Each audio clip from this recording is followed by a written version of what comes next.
This poem by Robert Frost is about the onset of winter. Its title is The Onset. Always the same, when on a fated night, at last the gathered snow lets down as white as may be in dark woods, and with a song it shall not make again all winter long of hissing on the yet uncovered ground. I almost stumble, looking up and round, as one who, overtaken by the end, gives up his errand and lets death descend upon him where he is, with nothing done to evil, no important triumph won, more than if life had never been begun. Yet all the precedent is on my side. I know that winter death has never tried the earth but has failed. The snow may heap in long storms and undrifted 4 feet deep as measured against maple, birch, and oak. It cannot check the peeper's silver croak. And I shall see the snow all go downhill in water of a slender April rill that flashes tail through last year's withered brake and dead weeds like a disappearing snake. Nothing will be left white but here a birch and there a clump of houses with a church. Falling. Leaves fall from the trees at the end of the season that we call fall. Snow falls from the sky and covers the ground that is bereft of the signs of spring and summer life. The year moves to its ending in the dead of winter. All is done, all is over, or so it seems. Yet we have hope through nature that new life will emerge in the coming of spring and summer once again. Falling. Fall. It is not something that we ordinarily think about now that we're in this beautiful season of springtime with the green grass and the multicolored flowers rising from the warm earth that was so recently covered with ice and snow. Falling. Fall. But we cannot escape from the reality that there will be another fall followed by another winter, which will in turn be followed by another spring and another summer. And so it goes. God is giving us the seasons which are part and parcel of life on this planet. And these cyclic seasonal changes remind us of the sacred mysteries that we celebrate in this holiest of weeks. That Christ has died, Christ is risen, and Christ will come again. Or one might say that Jesus has died and the Christ has arisen, and Christ comes again and again and again and again. And however you understand it, there is death and there is rising, falling, fall. Now there's another kind of falling that we are aware of on this Friday that we call good. It's the falling of Jesus on the way of the cross. Tradition has it that he fell 3 times. Now, none of the 4 Gospels say anything about Jesus falling as he carried the cross. The synoptic Gospels of Matthew, Mark, and Luke say that a Cyrenian man named Simon was pressed into service to carry the cross to the place of execution. In John's Gospel, which we just heard, it was Jesus himself who carried it. There's nothing written about Jesus falling 3 times. So where do we see this? Look on the walls of this chapel, or any Catholic and some Protestant churches, and you will see the 3 falls depicted in the stations of the cross, in the 3rd, the 7th, and the 9th stations. The pious devotion to the way of the cross began as early as the 4th century when Christian pilgrims visited the Holy Land and followed the route believed to have been that of Jesus on his way to the place of crucifixion. And by the 14th century, the Franciscans had assumed the responsibility of maintaining the shrines in the Holy Land, and they developed a tradition in which pilgrims prayed at 7 stations, all but one scripturally based, and the 7th one could be reasonably inferred. Now, when the Turks conquered the Holy Land, pilgrimages were few and far between, and the making of the stations was forbidden. so the practice moved to Europe.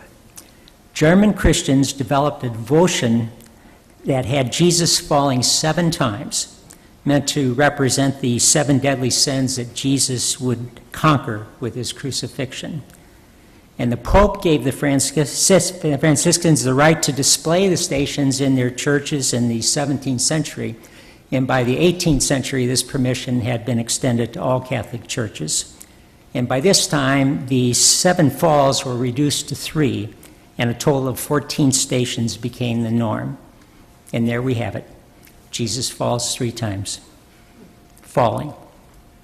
Falling's something that happens to every human being who has ever lived. Now, having recently watched our 2-year-old grandson learn to walk, Mary and I have seen Marty McDougall fall many a time. It's a necessary part of learning to walk. And every human being knows that we fall many times in the course of a lifetime.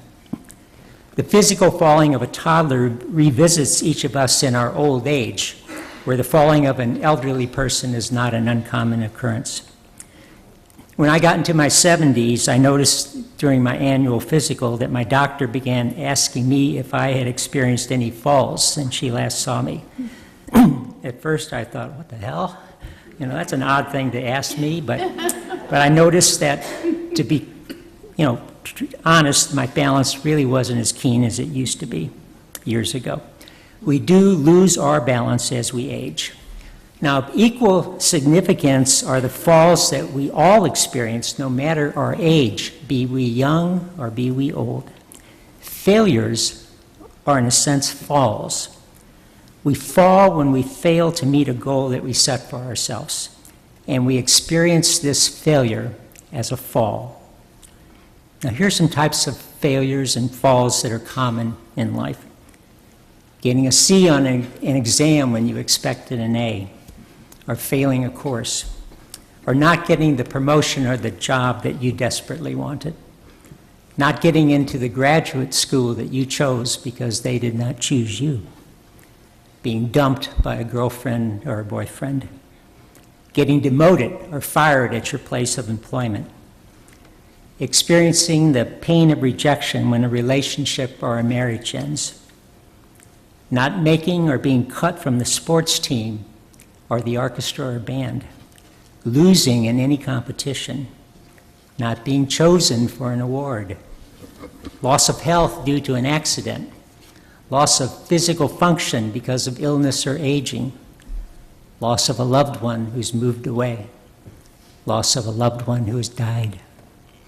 Every man, woman, and child here tonight have his or her own personal experiences of falling many times. Falling in life is as common as the season of fall, year in and year out. Now, paradoxically, there's something of value in the falls that we experience in life. I think many of us can look at the times we've fallen and see that something good came out of it. Now, let me be clear about this. I am not saying that falls are pain-free. Some are devastating. I am saying that I believe in the words of St. Paul, who said, "All things work toward the good for those who love the Lord and are called according to his purpose." Many times we experience necessary personal growth not in spite of a fall, but because of a fall. Now, I cannot speak for any of you, but I know that's true in my own life. We cannot align ourselves with the will of God until we relinquish the will of ourselves, our ego that wants to control everything and have everything our own way. And it seems to me that falling or failing is one of the best ways to learn that we are not all-powerful and almighty. And either we are all-powerful and almighty, or God is all-powerful and almighty. I'll put my money on God. Life's a whole lot easier, a whole lot better when I let God be God and me be me. And I don't know if it's possible to learn this vital lesson without falling. Now, in addition to the 3 falls of Jesus and the stations of the cross, we see in the 10th station that Jesus is stripped of his garments. The stripping of Jesus' clothes or the dividing of his garments is told in some fashion in the 4 Gospels.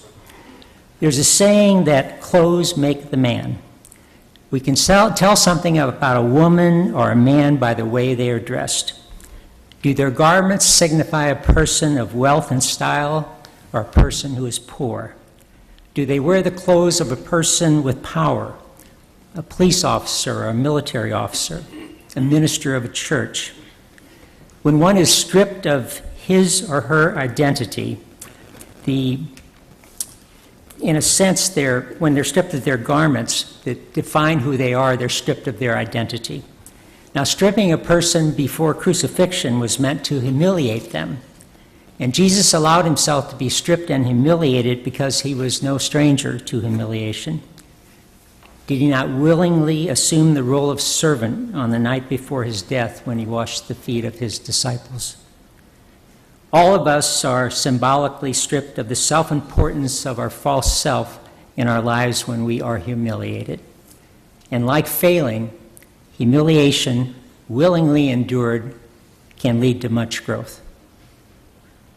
Now, one last thought on falling and being stripped of our egos. The minor falls in life prepare us for the major fall of life. They prepare us for death. Jesus fell on his way to his death, and so do we. It's a necessary part of life. In my work as a therapist and in my ministry as a deacon, I've been privileged to be with people as they transition from life on this earth to life eternal. I've seen people desperately cling to life, and I've seen people graciously accept death. And there really, really is a stark contrast between the two. My own mother died so peacefully in her old age, falling gently into the arms of God. And I'm convinced that the many falls and humiliations that she experienced in her marriage to my alcoholic father prepared her for the great loss she experienced in surrendering her human life to be one with God, and really to be one with my dad, who preceded her in death, who also fell into the arms of God. Falling, failing, losing, dying, being stripped of our dignity, it's all part of life. It was for Jesus, and it is for us. And that's why I found that poem by Robert Frost so compelling.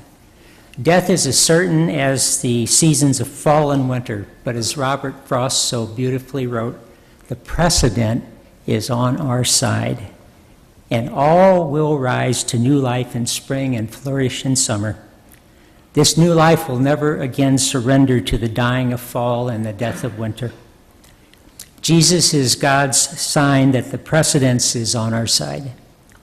Jesus is God's response to the tragedy of human history with all its suffering, loss, betrayal, and death. Jesus rising from the dead is God's definitive reassurance that death is not final. It wasn't for Jesus, and it won't be for us. Always the same, when on a fated night at last the gathered snow lets down as white as may be in dark woods. And with a song it shall not make again all winter long, of hissing on the yet uncovered ground, I almost stumble, looking up and round, as one who, overtaken by the end, gives up his errand, and lets death descend upon him where he is, with nothing done to evil, no important triumph won, more than if life had never been begun. Yet all the precedent is on my side. I know that winter death has never tried the earth but has failed. The snow may heap in long storms and undrifted 4 feet deep as measured against maple, birch, and oak. It cannot check the peeper's silver croak, and I shall see the snow all go downhill in water of a slender April rill that flashes tail through last year's withered brake and dead weeds like a disappearing snake. Nothing will be left white but here a birch and there a clump of houses, with a church.